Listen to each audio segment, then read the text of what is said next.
working, listening, and we worked hard, and it paid off. Yeah, you speak highly of how you worked together with former President Uhuru Kenyatta, and a little bit later you got elected as Mathira Member of Parliament through Jubilee. And as that progressed, fast forward to 2022, you break ranks with former President Uhuru Kenyatta, and a lot is said during that campaign period. Just what happened for you to break ranks with Uhuru Kenyatta? Our arrangement with him was over. We had wanted him to be president for 10 years, and he was president for 10 years. It was time to move on and move into other political ventures.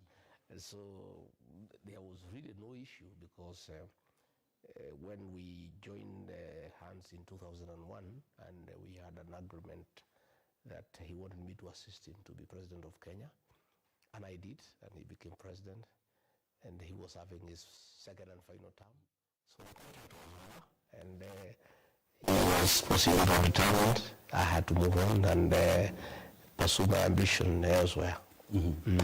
And after that, we look at a position where now you formed the government and you are the Deputy President of the Republic of Kenya.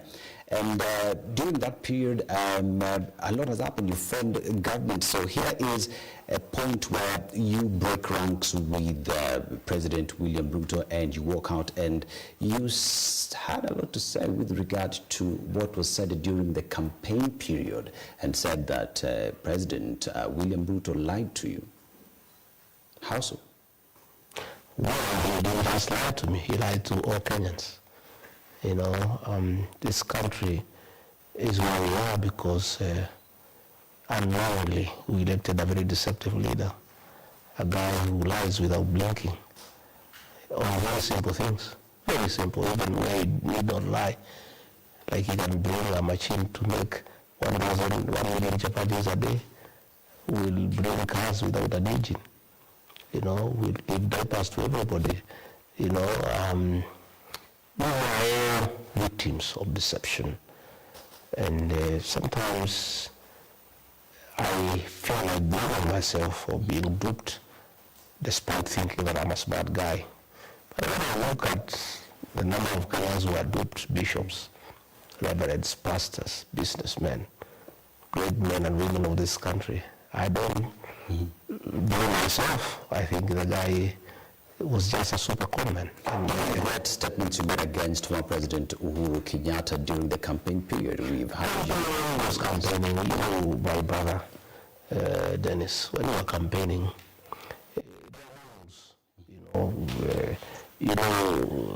campaigning is not, it's not a church affair, it's not a wedding.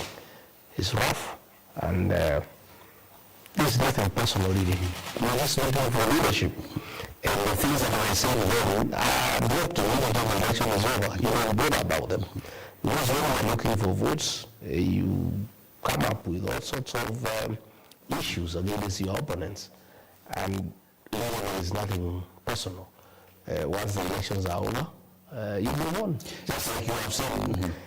Even Uhuru Kenyatta himself thinks that he said against Raila Odinga. Then they came and patched up and they worked together. Look at William Ruto. He called Raila all sorts of names, you know, Muganga, Nini, Kitendawili. Today they are calling each other brothers. When people are campaigning and they use words here and there against each other, it's part of the game. And there is nothing really personal. Yeah. You say President William Ruto lied to you during the campaign period, and many Kenyans ask the question, are you not your own man to stand on what you believe in, to give direction as Rigathi Gachagua, and not one Rigathi Gachagua who can be influenced by another politician? I was not duped alone. All of us were duped. He was voted in by 7.2 million votes. I was just one of them. What about the other 7.1999? They were all duped. So it cannot just be Rigathi Gachagua who was duped alone. It was very many of us. And that is why many of us, plus others, are looking for an opportunity to have a remedy to that situation. That in correcting this mess we are in is because I played an even greater role in putting the country in this mess we are in, because I really campaigned for the guy. I was all over convincing people, talking to them, using proverbs, using slogans, using all kinds of figurative language, describing him in very amiable terms, giving a lot of hope to the people of Kenya. And I persuaded very many, and I feel I have a greater responsibility to remedy the damage that I caused this country, and to right what is wrong. And just the way I persuaded people that this was the right guy, since now I know differently and many Kenyans know differently, I have an equal greater responsibility to be very active and be very aggressive, even much more than I was at time, to correct the situation and send the guy home and come up with better leadership. As you talk about sending the guy home, President William Ruto, through the phrases that you've coined one term, and with that then comes the united opposition that is pushing towards this agenda. But one would ask the question, just how united is the opposition when the united opposition was starting? We saw the likes of Jubilee being part of the bandwagon. Today we're seeing breaks and cracks. Just how united is the united opposition? There are no cracks in the opposition. There may be a little differences among leaders in the way they look at things. But those leaders are not the opposition. The opposition to William Ruto are the people of Kenya. And they are united to a man. To a man. The one-term movement is real across the country, from the coast region, Northern Kenya, Rift Valley, Central Kenya, Upper and Lower Eastern, Nyanza, Western, here in Nairobi. The one-term movement is unstoppable, and the people of Kenya are united in purpose. We, the leaders, are just a reflection of the people, but we are not the people. We are not the opposition.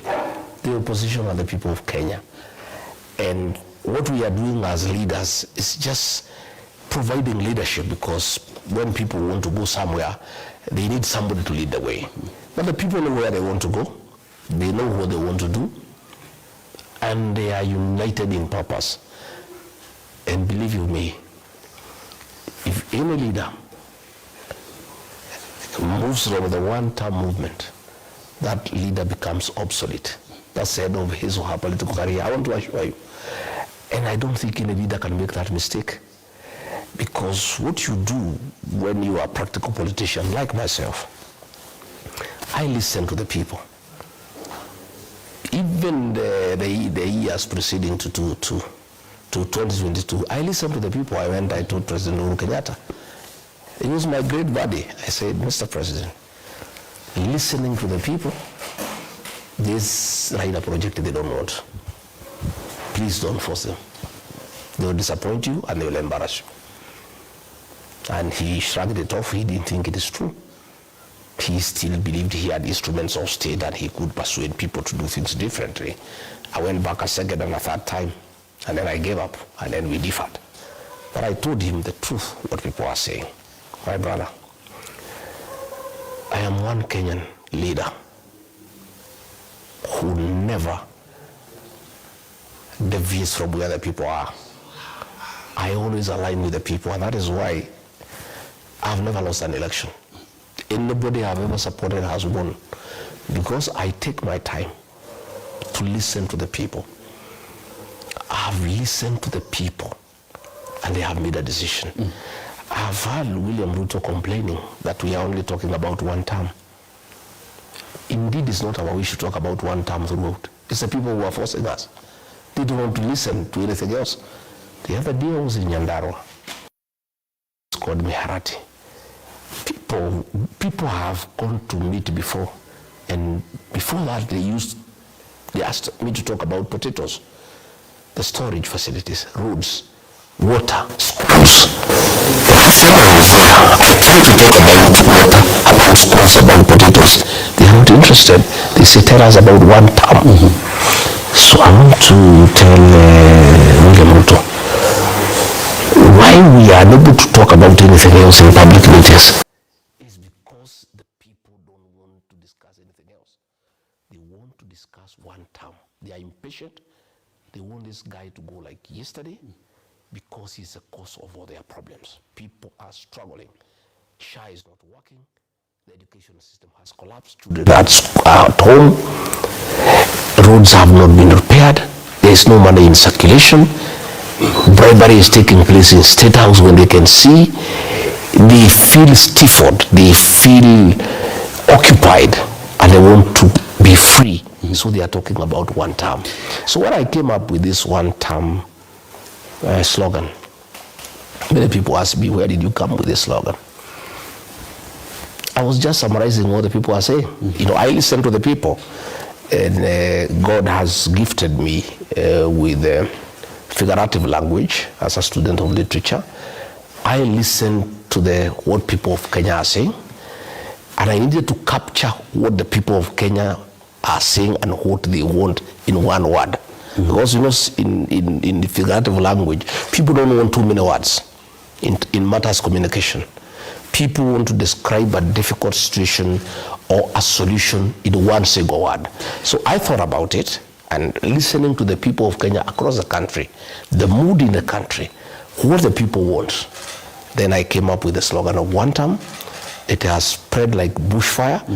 It is discussed everywhere, in bars, in churches, in matatus, in Uber, in salons, in barbershop. And I just listened to the people and captured their feelings, their aspirations, and what they want in one word. One word. You talk about one term, but at the time when Kenyans went to the streets to complain about the ills the government was is putting on them, and one word was kufa dereva, kufa makanga. And when you talk about one term, Kenyans have insisted that it is the entire crew of politicians to go home and we reset the status of the country. How would you respond to Kenyans who say, even you, Rigathi Gachagua, we do not want you to lead us? Well, I don't know which Kenyans those are, because when I go to meetings, thousands attend without any mobilization. I don't pay people to attend my meetings like William Ruto does. Today he was in church in Meru. The people who went to church were paid. You know, it has reached there. He cannot talk to people without paying them. I don't pay people. I address organic meetings across the country. And people, when I turn up wherever I go, they come in thousands. So I don't know which are these Kenyans that have a problem with Rigathi Gachagua and they think he's part of the problem. Yes, they considered me to be part of the problem, but along the way, I graduated into part of the solution. And one of the solutions that Kenyans want, that I have taken charge of, is one term. And Kenyans are happy with me because you remember when I went to the United States for 6 weeks and Kenyans were asking for me to come back because the one-term momentum was slowing down. And that is what Kenyans want. So what I did is, I was a part of the problem. When I realized there's a problem, I differed with William Ruto. And along the way, I graduated into a solution that has gone well with the people of Kenya. And the people of Kenya, wherever I go, I get rousing welcome. I don't pay anybody. My meetings spend nothing other than fuel and batteries for my microphones. I don't spend money. As opposed to my opponent William Ruto, because that is my opponent. For him to address in a meeting, like in the Mount Kenya region, he spends a minimum of 10 million in a meeting. His MPs, they spend 2-3 million. His deputy spends about 5 million to talk to anybody. All these guys you see at our tent, they are all paid. And if you don't pay them, they'll start saying one time. And even what is interesting is, because I also communicated to my people, when I realized that a lot of money is being used to bribe them, I also told them, I give them the charges to charge these guys to come and cheat them. And what has happened now is that William Ruto and his group pays Kenyans to listen to them. The minute they take off, they all start shouting one time, because we agreed that this money is stolen. In any case, even if you don't take it from William Ruto, he'll take it elsewhere. So why not? Just take it, but don't sell your conscience, and stick with what you believe in. So I don't agree with you that Kenyans say they want to get rid of everybody. If they did, the meetings I do, there will be nobody, or they will be demanding I pay them. But Rigathi Gachagua, you've taken responsibility of being part of the problem. And what are some of the problems we're talking about? We talk about SHA. Let's talk about affordable housing. Let's talk about taxes. During the campaign period, you and President William Ruto went across the country saying the problem with the high price of fuel in the country was because of the taxes. But what did we see once you formed the government? The taxes increased from 8% to 16%, 100% increment. As Kenyans sit here today and listen to you speak, they say you are part of the pain we feel today. We feel not comfortable to have you on board. I'll qualify that. I am not part of the problem of taxation, theft of public resources, wanton corruption. I'm not part of that. The problem I admit I am part of was bringing William Ruto to office. That I accept. And I have apologized 100 times to the people of Kenya. That I created the mess we are in by assisting William Ruto to be elected president. I accept wholeheartedly to the people of Kenya that I created a problem in Kenya, and I take responsibility. But I've also told the people of Kenya, now that I admit I made a great mistake in creating the problem, the mistake called William Ruto, the greatest lie ever in the history of Kenya.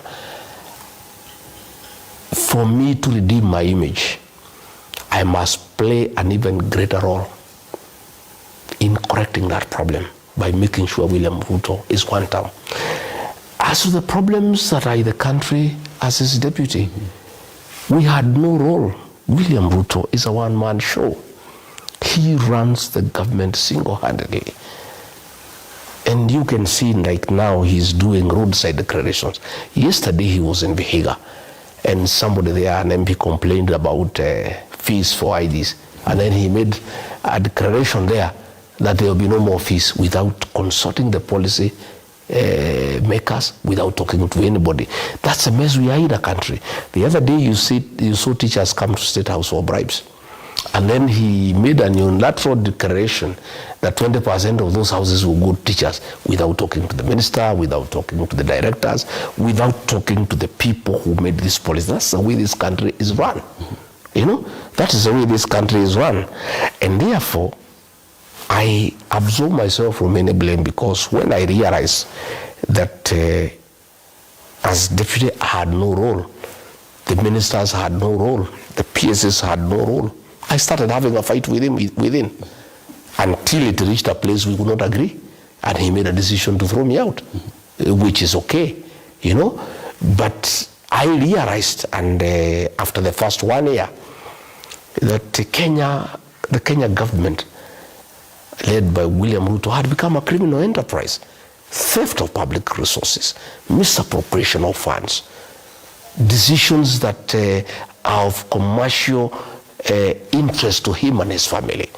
And I couldn't take it, because that is not what he had told me when we were forming government. That is not what he had told the people of Kenya. If you look at this decision to sell Kenya Pipeline, Kenya Pipeline is valued at 600 billion. It's being sold for 100 billion, you know? And the valuation has not included land in Mombasa that is worth about 40 billion. And this company is being bought by a Nigerian who is an in-law to President William Ruto. And that I know, because I was there. And I had refused when the matter was brought to the cabinet committee that I chaired. How do you sell strategic installations of the country? You know, oil, fuel, is something that is very sensitive. How do you put the country's oil reservoirs in private hands? What if there is sabotage and the country comes to a stop? But because he has a commercial interest himself, you know, today, Dennis, tea farmers are up in arms. I was in charge of tea reforms and things were going on very well. A single decision by William Ruto to do business with the rebel movement in Sudan, the RSF of Hemeti, who is a business partner of William Ruto. The government of Sudan made a decision to ban the importation of Kenyan tea. As a result of that ban, we have not been able to sell our tea in good prices. What is the result? The prices of tea have gone down. Farmers across the country, including his home in Kericho and Bomet, where he comes from, his kinsmen, they have been arms. And it's a simple personal decision that because he wants to deal with the gold with Sudan and give them arms in exchange to kill women and children, then we cannot sell our tea. And because we cannot sell our tea, our prices have gone down. Then the farmers are crying across the country. So these are the things that I saw along the way. And I said, no, I can't have this. I'm not a con man. How do we con the people of Kenya? We promised to have a bottom-up economic transformation agenda. We promised to put money into people's pockets. Then the little that they have, we remove it, you know? So I am saying that the Kenya government, run by William Ruto, is a criminal enterprise. State House is a crime scene. You have seen State House now has lost dignity. Bribery takes place, you know, in broad daylight, you know, and he doesn't care really. He really doesn't care. All money that was meant for capitation, schools are shutting down. That money has been diverted to State House to bribe people. Money meant for health has been diverted. Lecturers have not been paid. This money is what is being carried in sacks, in choppers across the country. I was unable to be part of that criminal enterprise. And Kenyans must forgive me for that, because that's not what we promised the people of Kenya. We had promised the people of Kenya that we are people's government, that we are going to serve in humility, we are going to make people's lives better, we are going to make people to improve their welfare, we are going to have ease of doing business. But where we are, my friend, the country is on its knees. We talk about privatization of state resources. You've mentioned KPC to be specific. You say that the valuation was not considered, that this is business because the person who's to buy it is President William Ruto's son-in-law. Yeah. What evidence do you have to show? He looked for me. Absence of evidence showing that you have these as a fact remains being hearsay. As well, you say you are inside as deputy and you knew about this. Why speak now? I have been speaking, and anything I've told Kenyans have come to pass. Anything I've said. I said about bombers of Kenya, it has come to pass. I said about RSF, it has come to pass. I said President William Ruto has appointed drug barons into his cabinet. I have been vindicated the day before yesterday. Drugs are being smuggled through JKIA. Who in his cabinet is in charge of that? You have seen the photographs. The people who are smuggling drugs through the airport, you have seen their photographs with the cabinet minister. And everybody knows that cabinet minister who is a drug baron. There are two. And I asked William Ruto, he had put me in charge of fighting drugs and alcoholism. When he was appointing these two ministers, I asked him, Mr. President, where does that leave me? How do I continue with this war on drug abuse when I'll be sitting in the same cabinet with the drug barons? That expose that has happened at the airport, if William Ruto has any decorum remaining, he must sack that minister. The evidence is there. The people who are smuggling drugs through JKI, the photographs with his minister is there. And you can see clearly that the minister is actually the one who is facilitating, you know, the peddling of the smuggling of drugs through the airport, because the drugs that have been caught, the documentation was saying that they are minerals that are going for testing. So the ministry is being used for drug trafficking because the minister has been a drug baron, and it is in public domain. Everybody knows. There is nobody in this country who doesn't know. But William Ruto has no qualm. Because of his own business interest with that minister and the deals they are doing together, he has no qualms about appointing a fellow involved in drugs to the cabinet when our children are in trouble. How does William Ruto face parents today? And you know, he was telling parents that they are responsible for bad upbringing. When he has appointed ministers who are peddling drugs, they are sitting in his cabinet. When now there is evidence that that minister and his associates are involved in drug trafficking, how does he face parents and accuse them of bad upbringing when his minister, who is his business partner, is involved in drug peddling, cocaine, hard drugs in this country? These are some of the things, Dennis, that got me very tired. And today, in fact, I feel very relieved I'm not part of that government. I don't know how I'll be able now, this week, I would have gone to cabinet after what happened at JKIA. I don't know how I would have gone to sit in that cabinet with that minister when I was in charge of fighting drugs and alcoholism on behalf of government, and then I have to sit with a minister who is facilitating drug trafficking in the country. You've painted a lot of negativity and negative things that are happening with the current government, and in that there is now the united opposition that is coming forth and saying we want to form the next government. Let's speak about DCP as a party. And DCP is seen as it is a party that solely belongs to the Mount Kenya region. You, Rigathi Gachagua, has been accused of being a tribalist. How would you shake that, knowing that Kenyans are saying you only speak about the mountain and nowhere else? Nobody has accused me of tribalism other than William Ruto. The only tribal thing Rigathi Gachagua has done is to speak Kikuyu in meetings. When I was looking for votes for William Ruto, I used to speak Kikuyu and I was smiling, because I don't have to speak to the Kikuyu people in English because they are not Englishmen. They are Kikuyus. And the fact that I'm a national leader has not changed my identity. William Ruto practices tribalism. The other day we were in Ukambani. He sacked the CEO of Kentraco and replaced with his own tribesmen. If you look at the composition of the CEOs in the country, out of about 250, 92 are from his ethnic community. If you look at all the businesses that have been given in this country, he has given to his tribesmen. If you check, they have advertised for police recruitment, about 10,000 positions. Yet, in every sub-county, in every constituency, they are taking 5. 290 times 5 is less than 2,000. 8,000 positions he is taking and giving his tribesmen. He has been doing the same thing for the military. I was there, I saw it, for the teachers. That is a man who practices tribalism throughout.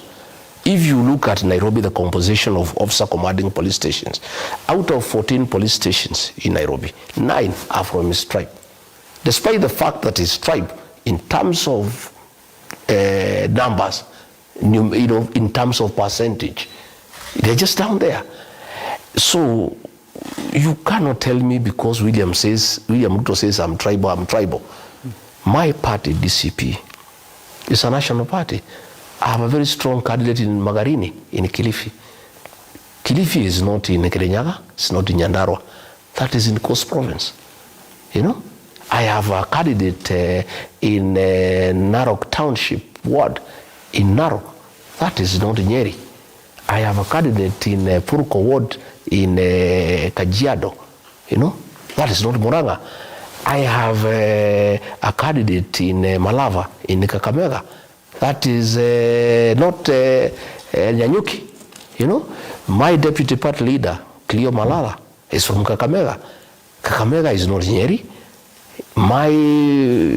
The chairman, national chairman, is from Kajiado. Deputy Secretary General is from Narok. Deputy Secretary General in charge of strategy, Owino Mabli, is from Kisumu. Ours is a national party. It's only that because William Ruto sees me there, he sees the Kikuyu whom he hates, despite the fact that they made him president. And when we made him president, we knew he was not one of our own. He has hated us because we have refused to give him our vote. Our vote we give willingly to people who respect us and people who are truthful and people who don't misuse us and people who don't abuse us when we tell him we will not give you our vote. He has been trying to mobilize the rest of the country against us, and therefore we are through with him. That does not make us tribal. In any case, we have many other friends that we are working with. We don't have to work with him, and it cannot be because we supported him. If we don't feel like supporting him and we can support somebody else, we become tribal. We can support anybody else. We can support Kalonzo Musyoka. We can support Fred Matiang'i. We can support Eugene Wamalwa. We can support George Natebea. We can support Seki. We can support Mohamed Adi from Nyali. We have no contract with William Ruto that is binding, that because we voted for him in 2022, we must always vote for him. There is no such contract. And I want to tell him, sorry, you feel bad that we have left you. You made the bed, you lie on it. We had loved you, we had respected you, we had given you our votes, we had trusted you. You betrayed us. You cheated us. You took advantage of our ignorance in terms we did not know you well. We chose you without knowing you well. And that was a mistake that we made. And it's a mistake we shall never repeat again. We will never vote for anybody that we don't know properly. We must do due diligence to know who you are, what you say about us when we are not there, and how you have been, what is your history. Those are mistakes that we made, and we are paying the price. And we have accepted that we made great mistakes, but we are saying we have learned from those mistakes. We will not repeat again. My friend, DCP is a national party. And let me tell you, it is a party that William Ruto fears. All these other parties that are in opposition, their meetings are never interrupted. It's only my meetings. He sends goons and police to beat me up, to beat up my members of parliament. What evidence do you have to show that it is President William Ruto who sends goons to your meetings? But these goons are escorted by police. I am an opponent of William Ruto. Why would police have anything against me? They take instructions from William Ruto. And DCP is his nightmare. And that is why in Banisa, we had a very strong candidate called Adan. And he was going to win that seat. Ruto called him and really gave him a dress down, and intimidated him and threatened him until he had to abandon. But the man you talk about came out and said that negotiated democracy that takes place in the northern part of the country, and that his community advised State House is not State House is not Northern Kenya. Belong to Northeastern. His people from Northeastern told him to leave the seat for the other person. Why that is what he said in public. It is President William that is Ruto. what he said in public. But what he told me in private, including the messages he sent me, I'll show them the message to you. He was thoroughly intimidated. Thoroughly intimidated. William Ruto fears DCP because it's a party of the people. We listen to the ground. It's a serious party with very serious support across the country because we align ourselves with the aspirations of the Kenyan people. And you will see with these by-elections, DCP is not regional.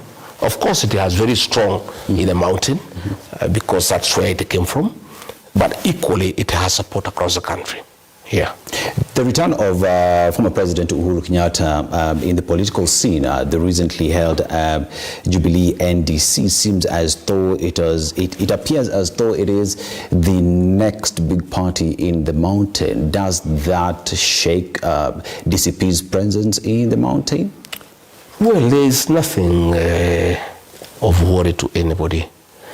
And I have seen a narrative people are trying to drive that there could be conflict between me and President Uhuru Kenyatta. Far from it. That is just diversion to try to slow down the one-term movement and bring sideshows of issues that are non-existent. From where I sit and as far as I know, and it's in public knowledge, President Uhuru Kenyatta, the fourth President of the Republic of Kenya, is retired. He's enjoying his retirement. And he cannot be president again. Rigathi Gachagua wants to be president of Kenya. Hence, there can be no conflict whatsoever between Rigathi Gachagua and President Uhuru Kenyatta. What will be the source of the conflict? One is a retired president, the other one wants to be president. So I don't know what people are talking about. How would he threaten my bid for president unless he is opposing me? And constitutionally, he has done his 2 terms. So he cannot be my opponent. So as far as I'm concerned, it's a non-issue. I don't even know where the matter has come from. I have not heard Uhuru Kenyatta saying I should not be president. I have not heard him asking people not to elect me as president. I don't know where these things are coming from. As far as I'm concerned, there's no issue, absolutely. We have 2 leaders here. One is the past, the other one is the present and the future.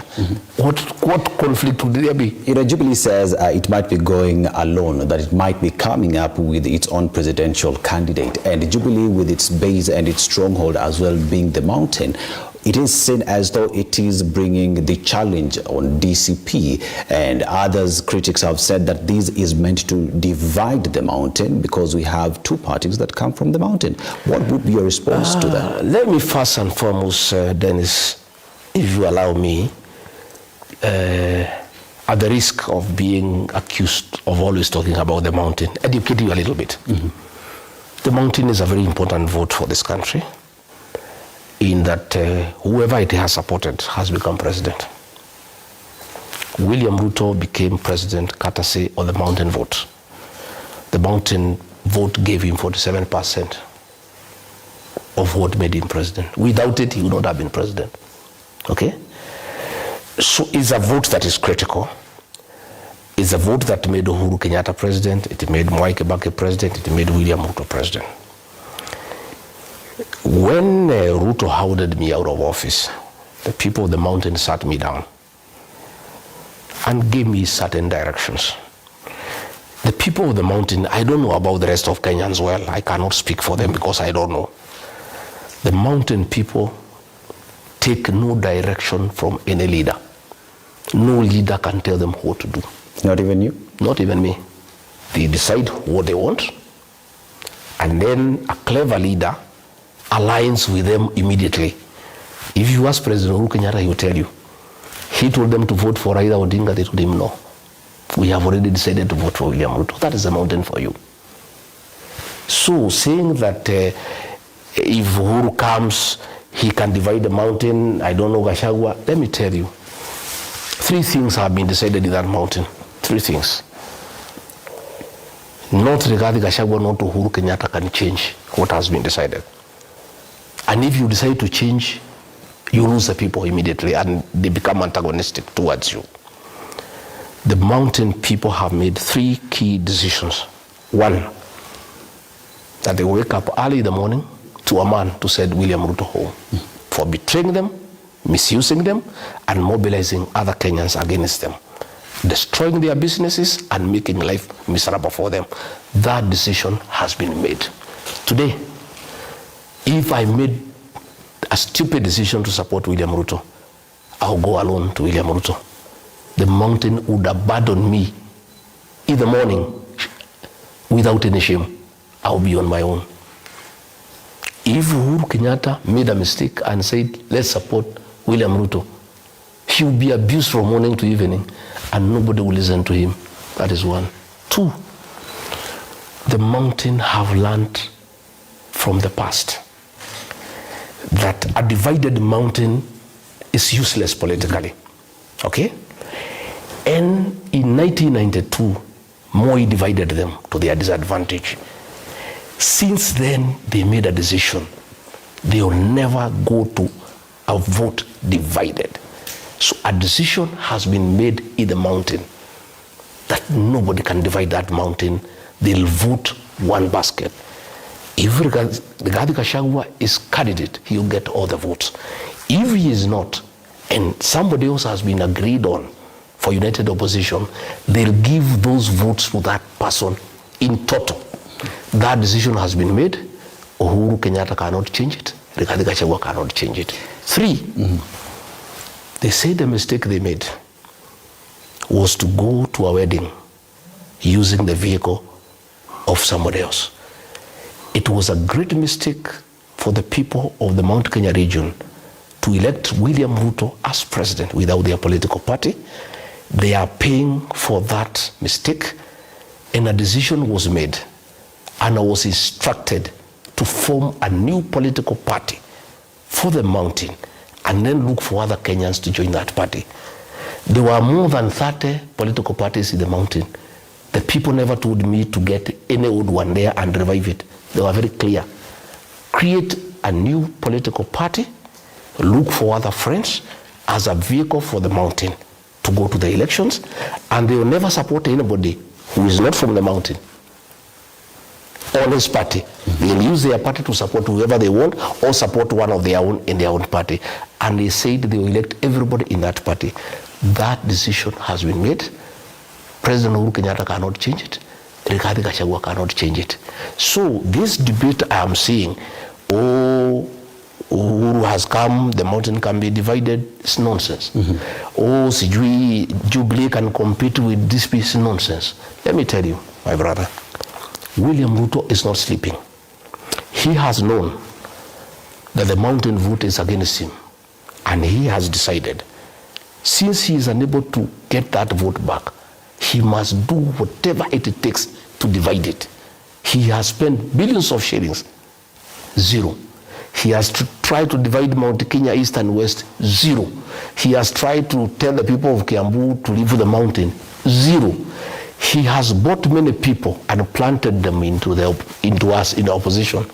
People are picking them out one by one. Every day they say that is a mole, that is a Kasongo man, that one is a green wheelbarrow. They know. Nobody can divide the mountain, and I'm not even bothered.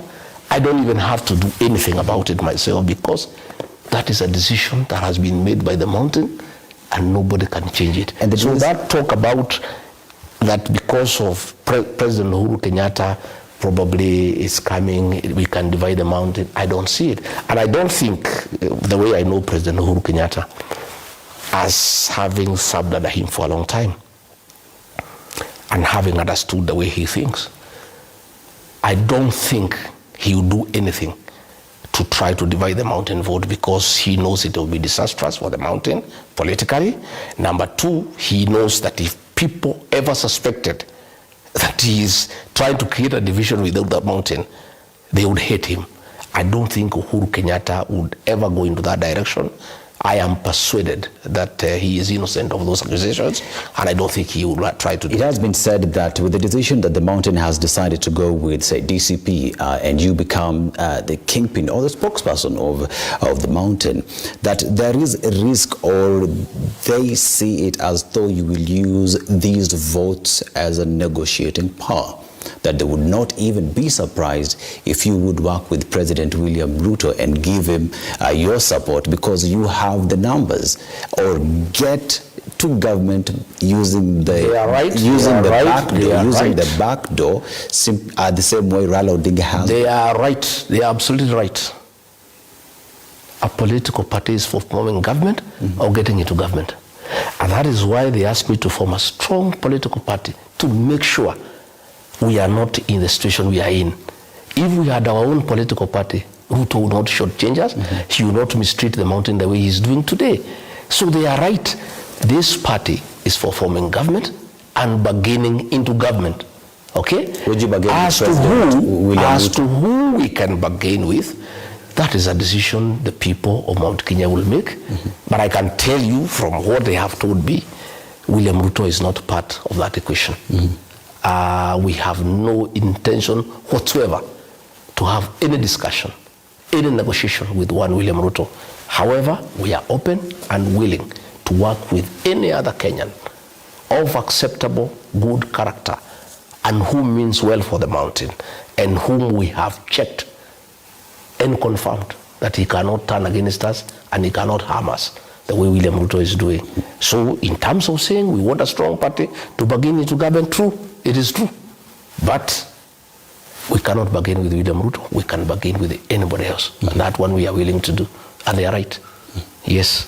So as we talk about forming the next government, a united opposition is important in that. And I want to ask you your association with one Fred Matiang'i. Is he still part of the united opposition? Yes. Fred Matiang'i is a good guy. He worked well with President Uhuru Kenyatta, and he made significant contribution to this country. And when he came from the US, I had several private meetings with him, and he expressed his desire to join us so that we create the change that we desire for this country. And he expressed his interest to serve as president if we can support him. And we welcomed him, and we had good discussion. And I believe he still remains very committed to that cause. And when he came, he found we had already started the opposition, and we were getting on. And we did brief him where we had reached, and we did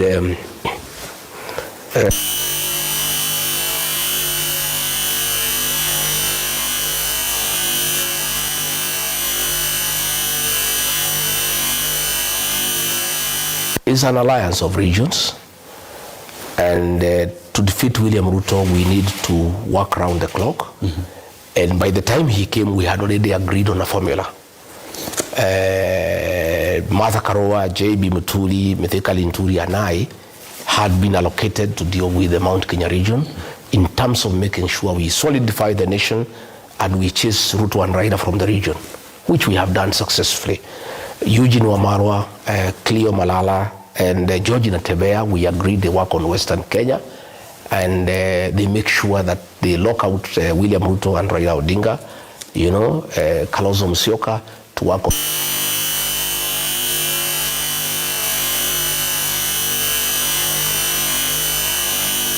because we had a gap in the Gusii nation. And we told him right to the sword, he was in agreement, that politics is local, and he is more suitable to deal with the Gusii nation than ourselves because he understands the place better. So we did request that, just like we had done with other regions, he goes and work on the Gusii nation, which is already one term. Or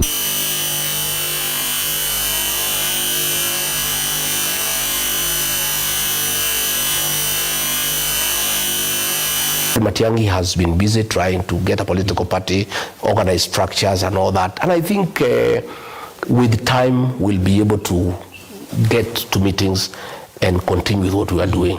So I've seen a lot of nonsense. People saying that that people have a problem with Fred Matiang'i, or he'll go it alone. Well, if he decides to go it alone, it'll be his funeral. The way it is, the way I listen to the people of Kenya, we are having a 2-2 moment. Okay. Yeah, let's take a short commercial break, Mr. Rigathi Gachagua. When we come back, we talk about how you will be forming government and you as a presidential candidate.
I was even unaware that he's out of the country. But you know, and it doesn't matter anyway. But you know, they say where there's smoke, there's fire.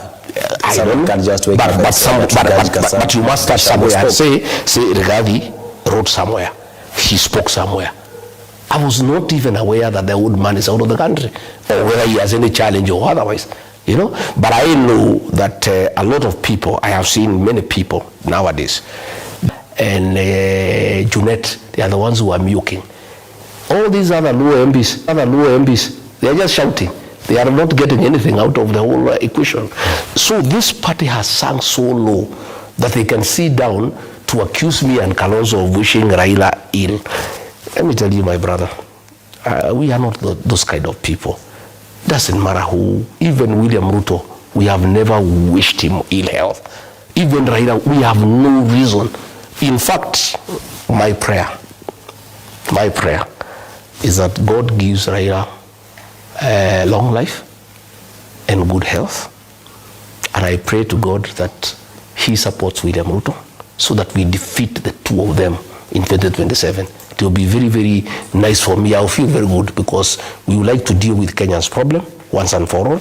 And it's the two characters because they are one and the same. They are rooting the country together.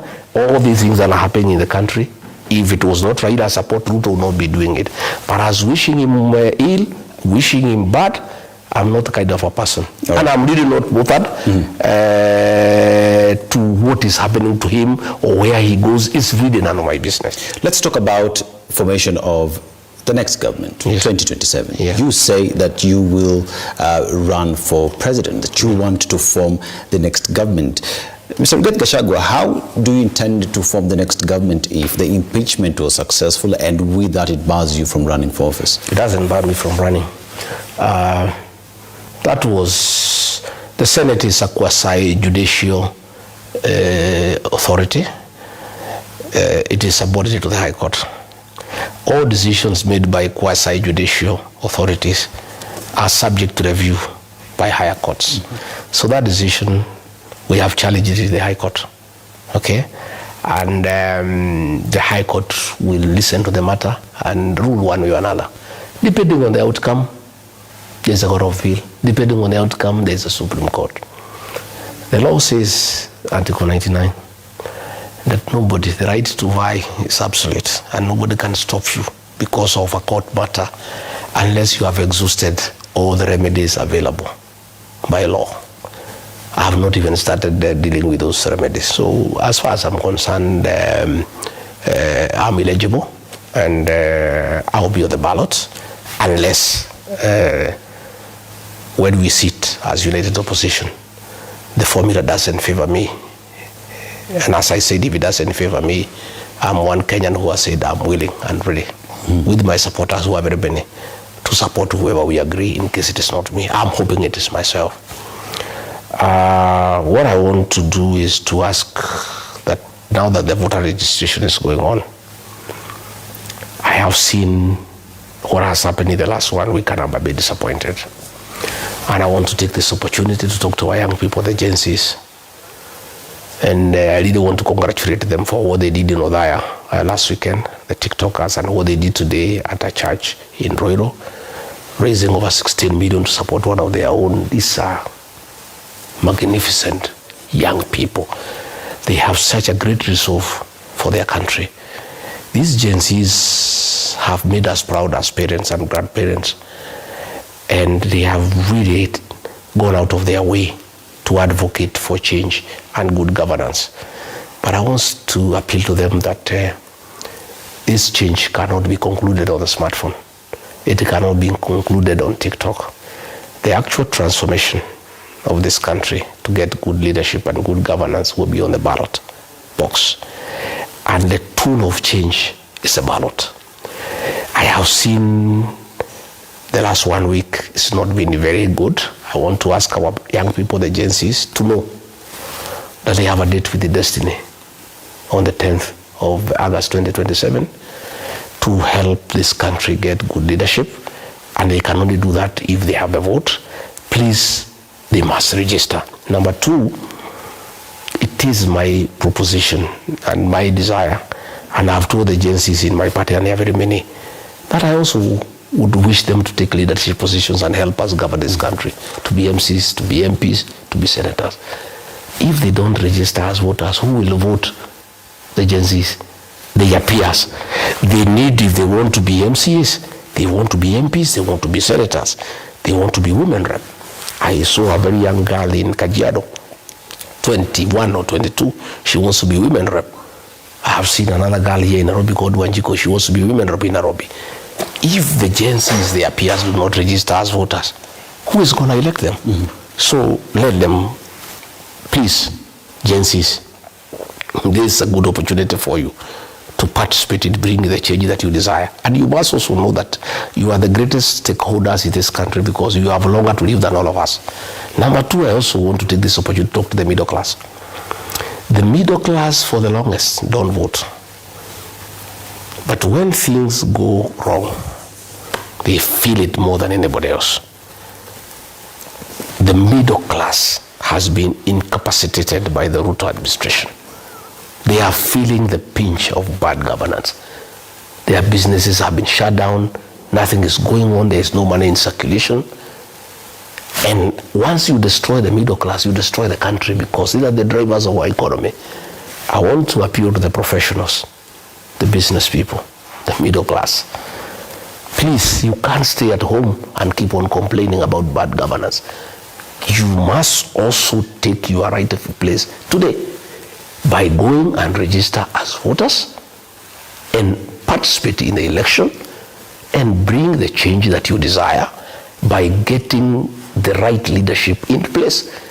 You must participate in deciding how you'll be governed, because the middle class is very important for the country. Because if it is destroyed, there is no country like is happening today. But they cannot just sit back and just leave it to the rest of us, the politicians, and the people in the villages and the people in the slums to do it for them. They must lead the way. They must be active participants of the electoral process, of deciding how this country will be governed. They can only do that if they have the tool of change, the tool that makes that decision, that is the ballot.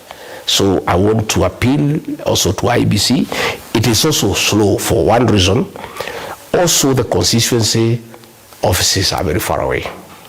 The economy is bad, there's no money anywhere. These agencies are not employed. To ask them to spend 100, 200, 300 shillings to go and take a vote is a little bit heavy on them.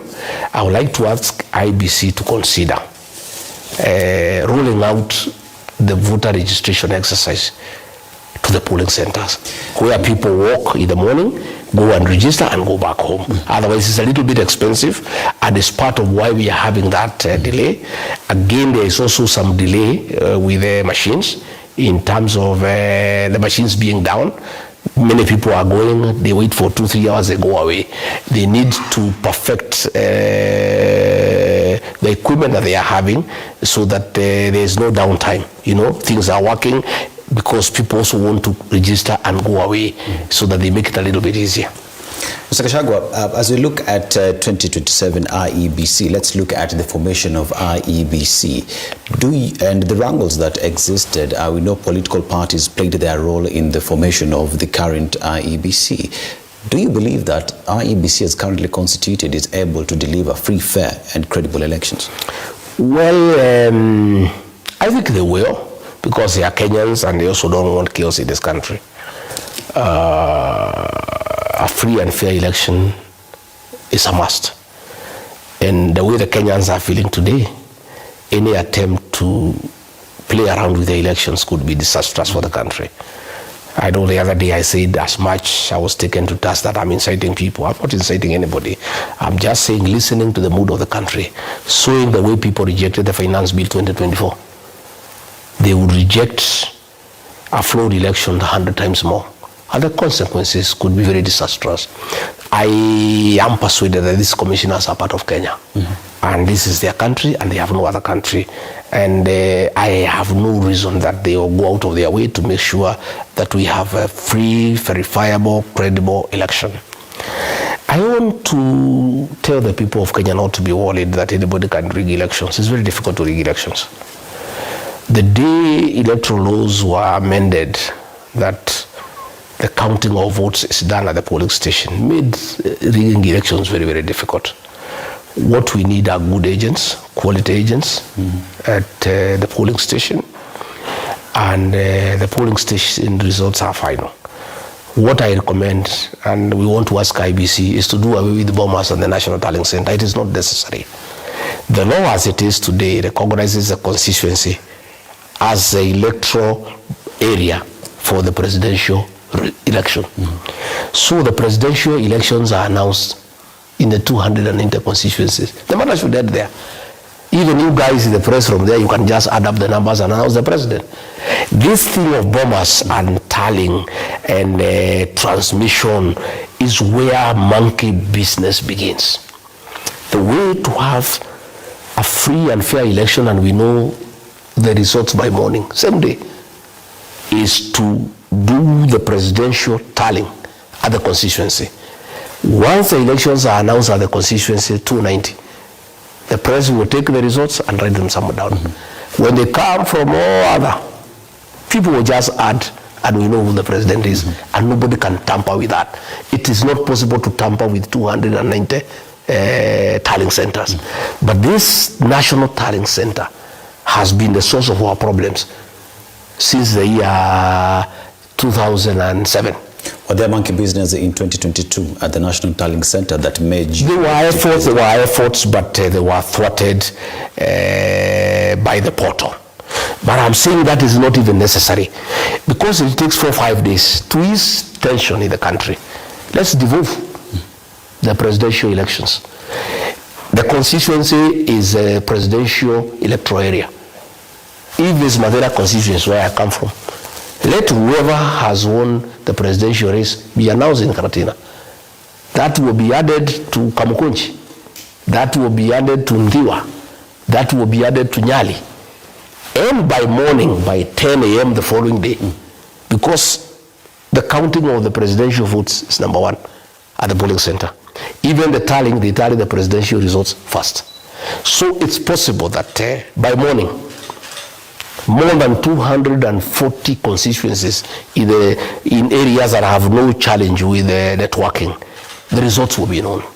That is a way to deal with this matter in a very nice manner, so that we reduce tension in the country and we lessen room for monkey business or anybody who may want to interfere with the results. So let there be 290 returning officers for the presidential election, so that nobody can interfere with those 290 people, instead of having one person at Bomas. And once those results are announced across the constituencies, everybody will just add up the numbers. But even towards the voting day, there is the registration exercise that is ongoing. There is a new security feature that has been added, which includes the iris. And many are saying Kenyans were never consulted. Yes. The previous registration exercise never included the same. Yeah. There is a new model. There is a new methodology. What is your response to that? I think it is wrong for IBC to try to bring a new methodology, because out of the 14 million voters who are registered, are included, it's biometric. So when you introduce the iris, a new methodology, then which is which? Shall you be having 2 methodology of identifying the voter on the election day? That is creating confusion. And Kenyans were not consulted, and they were also not told why. Biometric has worked and worked well. Why are you introducing a new methodology? Unless you are saying we introduce it for everybody, including ourselves who are already registered, we go back for the iris. Yeah? So I think IBC is creating confusion, and these are some of the things now that are creating suspicion. You know the way this IBC was picked by Ruto and Raila, who are, buddies in the same coalition. Then when you start introducing things that are not clear and are not well reasoned and they cannot be justified, because are you telling us we are going to have 2 methods of identification? Why are we having iris for the new voters, yet we don't have it for the existing people in the voters register? I think that is wrong. And I think these are some of the things you may see people now moving to court. Are you planning to challenge this in court? Yeah, to challenge it in court. And it will be stopped, because there is discrimination. Why are you having 2 methodologies? It should just be one. And even if it's there because it's not there in law, there need to be public participation. People of Kenya need to be persuaded as to why. Why are we introducing this new methodology of voter identification? So I think let IBC not try to introduce things that can bring confusion and things that can start bringing suspicion as to the intention of the introduction of the new methodology. There is also the fact that President William Ruto lifted the vetting exercise in the border counties, and with that there is talk that is one way of influencing elections. Well, so what would be your response to the decision that was made by President William Ruto, first of all security-wise, and the fact that it is thought that will be used to interfere with the elections? What President Ruto did for mischievous intentions, he was not trying to reduce discrimination, because he's in trouble from his original stronghold, that is a mountain. He's trying to replace the mountain by northeastern Kenya, by trying to get aliens from Somalia and Ethiopia to come and register in Kenya so that they can vote for him. But he doesn't know what he's doing to the security of the country. As we speak today, people from those areas of northern Kenya are being discriminated in America in terms of visa, because the Americans are not sure that they will not get bad characters. So sometimes William Ruto, because of selfish desire, he exposes an entire region to discrimination, because not many people will be comfortable issuing visas, to people from a region that is on the border and where people are being registered in a way that is not foolproof. I think it is wrong and it's very untidy. We need to be very, very careful about border security, about the security of the country, about international security, by making sure that we come up with a mechanism on how we vet aliens without discriminating the Kenyan people. Mm-hmm. And elders have been very useful in the border counties. Elders know who is who. They know who was born where, who went to school. And I don't think elders can discriminate against their own people or harass them or take them through a very tedious exercise. I think we need to consider where we can ask the elders in border counties to carry out vetting exercise, mm-hmm. to make sure that only Kenyans and people who are born in this country and who are Kenyan citizens are registered. Mm-hmm. Yeah. President William Ruto for a very long time has said that the opposition is rudderless, clueless and planless, that all you have to say is one term, that in terms of forming the next government, you have no plans for Kenya. You, Rigathi Gachagua, says you are a presidential material, that you would run for office. What is your plan for the people of Kenya? To start with, before I tell you my plan, mm-hmm. I think William Ruto cannot accuse anybody of being clueless, because he's clueless. How do you describe a president who found a working health system and destroyed it in 3 years? But you're part of it, though. I'm saying he's the one who say I'm not there. How do you... If killing young people and abducting them is a plan, we have no plan.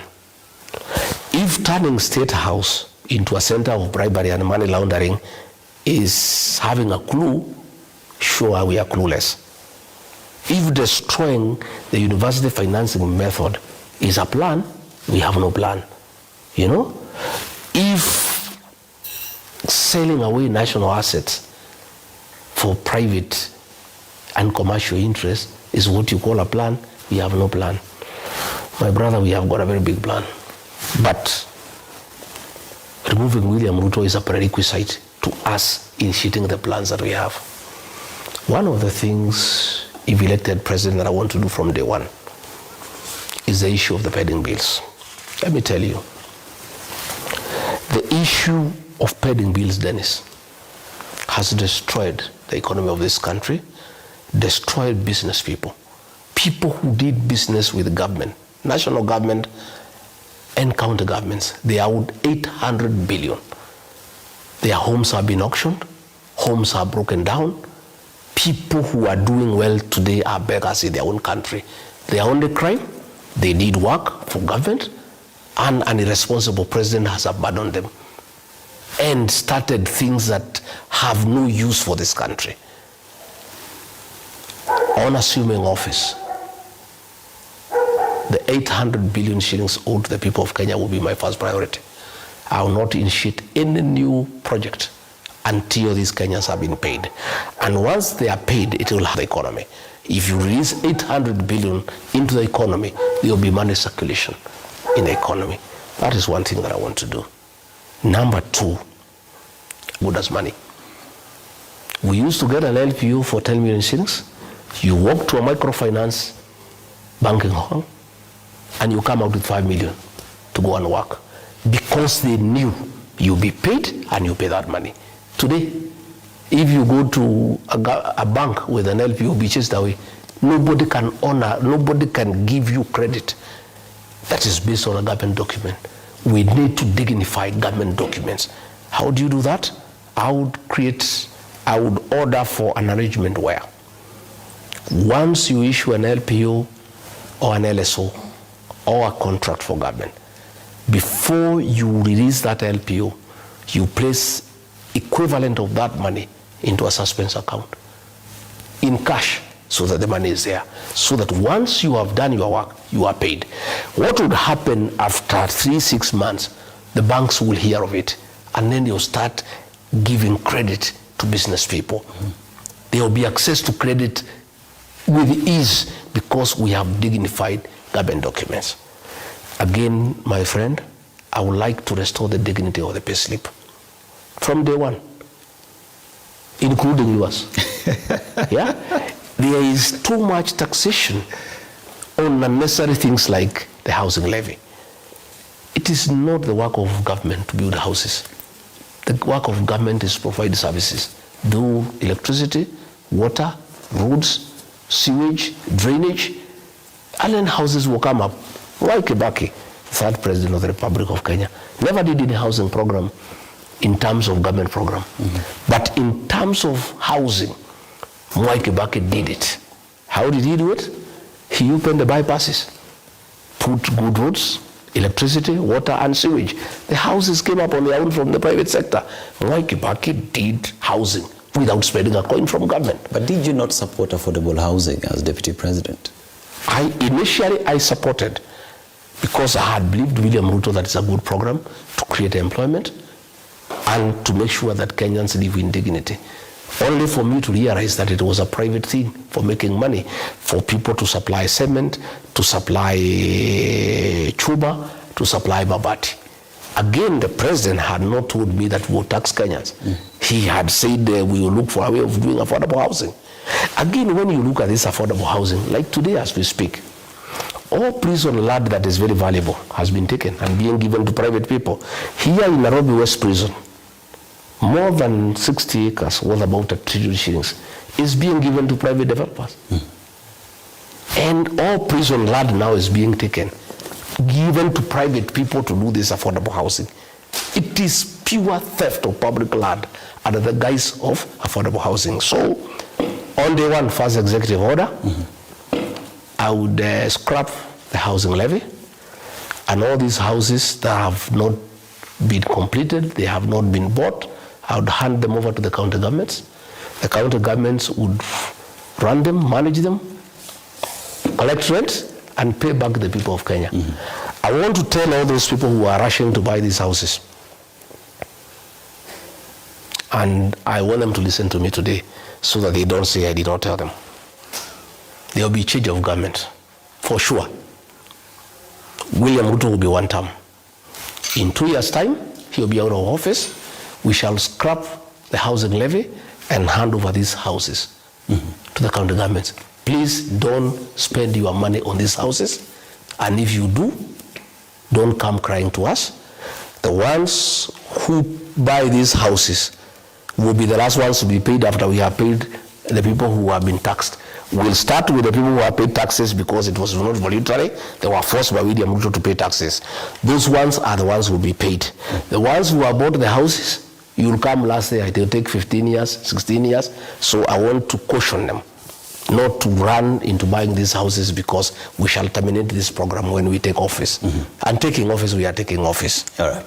Rigathi Gachagua, the DCP party leader, who says that his plan for Kenya is to ensure that he restores dignity to pay slips, that he will ensure that everything is done right, that the opposition, united opposition, is united, and that anyone who walks out of that has nowhere to go. He will not be a third force, and that there is conduit by the government to ensure that the opposition is divided. Asante sana for having us and hosting us in your home. My name is Dennis Aseto, and this has been a conversation highlighting where the country is, where the united opposition is as we approach 2027. Calling upon you to get out there if you've not registered as a voter, to go register yourself so that you can have your voice come 2027. Enjoy the rest of your viewing. To everybody that made this production a success, asante sana. Conversations continue.